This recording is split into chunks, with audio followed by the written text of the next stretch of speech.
Hey there YouTubers, JB Coins here with another video. This one is what I consider one of our unusual ones, but we're trying to make a point here.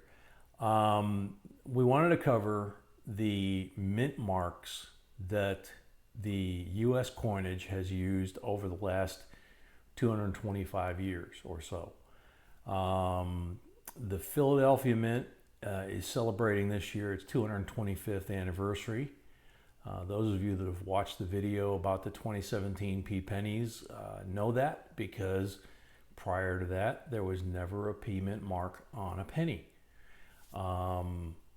It was on other coins, and it is on other coins, but never on a penny.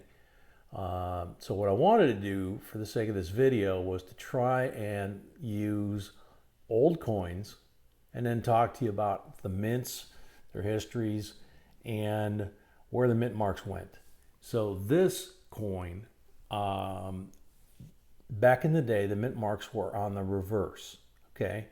So we're gonna use Morgan coins for almost all of these so that you can see where the mint mark should be. This one doesn't have a mint mark between the wreath and the letters, so it's a Philadelphia. The reason for that is that coins struck before 1979 in Philadelphia, which was the first mint, did not have a mint mark. They did not start using a mint mark with the letter P until 1979. Okay, they started using that on the dollar, which is why I'm using the Morgan dollar as an example. After that, they used it on every denomination except for the cent. The mint mark back then was on the reverse of nearly all the coins prior to 1965, and from 67 on it was on nearly all the fronts of the coins, again with the exception of the penny. So what you got is Philadelphia, which I said 225 years, 1793 is when it opened.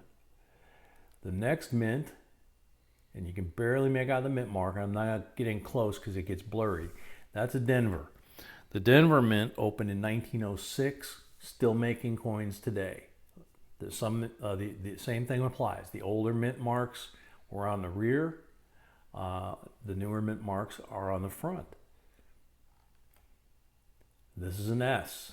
It's a really pretty S. I'll move in just a little bit. Yeah, it's starting to get grainy. Can't do it. Sorry, guys. But let me see if I can do this for you. There you go. See how pretty that S is? I mean, Morgans are just really nice coins. And by the way, I want to thank Great Southern Coins for giving us permission to use their images to do this for you. S stands for San Francisco. They opened in 1854 and are still minting coins today. This is an image from the West Point Mint, from the back of an American Eagle, from the US Mint. They also are used for most of the commemoratives and special issue coins. One that comes to mind is the Gold Kennedy. The March of Dimes coins, particularly the reverse proof dime that was in that set. I remember that was a W.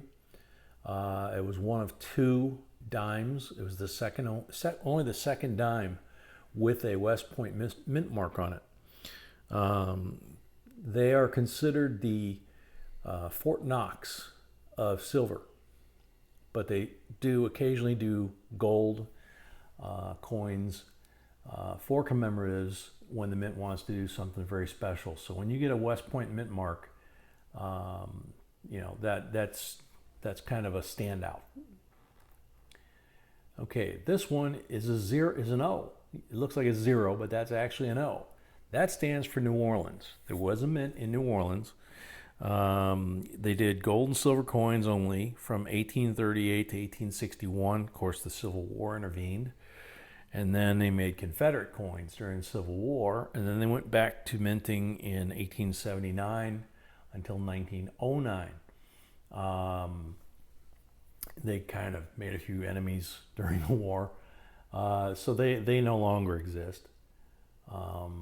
They made some beautiful coins down there. O coins and these coins, the Carson City coins, are highly desirable, not just because the mints are not there, but because of the quality of the coins they put out.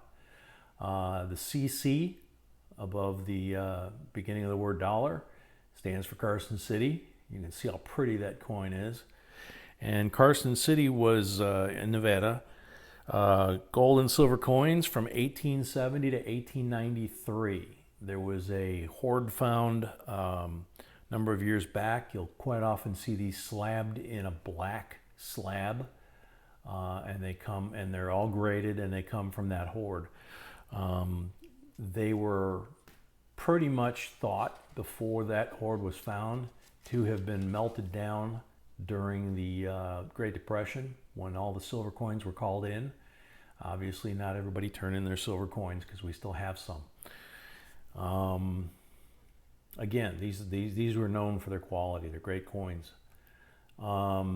This is not from Carson City. Excuse me. Yeah, this is the C. This is from Charlotte, North Carolina. This is a gold coin. It was made in Charlotte, North Carolina. They only made gold coins from 1838 to 1861, and of course the Civil War intervened, and they actually were burned down. I don't think the fire was supposedly anything to do with the Civil War. I believe it was claimed that a neighbor had a fire going, and the fire spread and burned down the Charlotte Mint, and it was never replaced. The last one is a D, but that's not for Denver. That's for Dahlonega, Georgia. Dahlonega, Georgia is northeast of Atlanta. It is south of Tennessee and west of Asheville, North Carolina. It's kind of in that area where Georgia, North Carolina, South Carolina, and Tennessee all come together, just below the Smoky Mountains National Forest. That was the site of the original gold rush before the gold rush of 1849 in San Francisco. That was the original big gold mine for the United States in the early 1800s. Dahlonega still has gold every once in a while found, but and I believe there's some operating gold mines there, but the mint only operated from 1838 until 1861 when the Civil War ended their run too.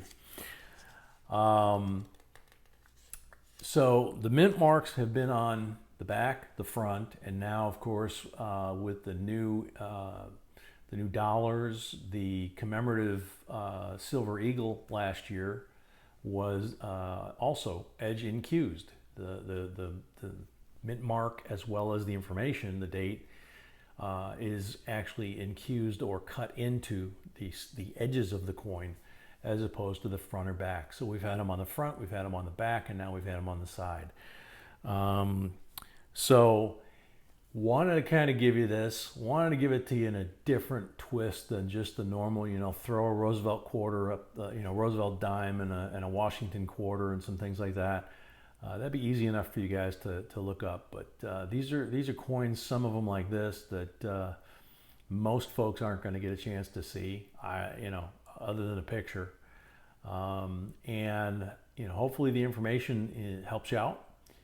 If you want more information on the 2017 P and the history of the Philadelphia stuff, we're going to put a link on here to that video for you.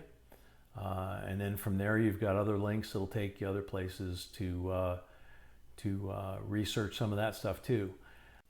And below the video, we have below this video, we have the drop down that's labeled View More. If you click on that tab, it'll drop down, open up, and we'll give you access to the links, various links on there, including our website. On the website, if you click that, it'll take you over there and you'll find the list of all of these mints. And we hope you found this interesting, informative, a little strange, and lots of fun, and hope you guys enjoy it a lot. And thank you for continuing to like, share, and subscribe. And until next time, JB Coins signing off.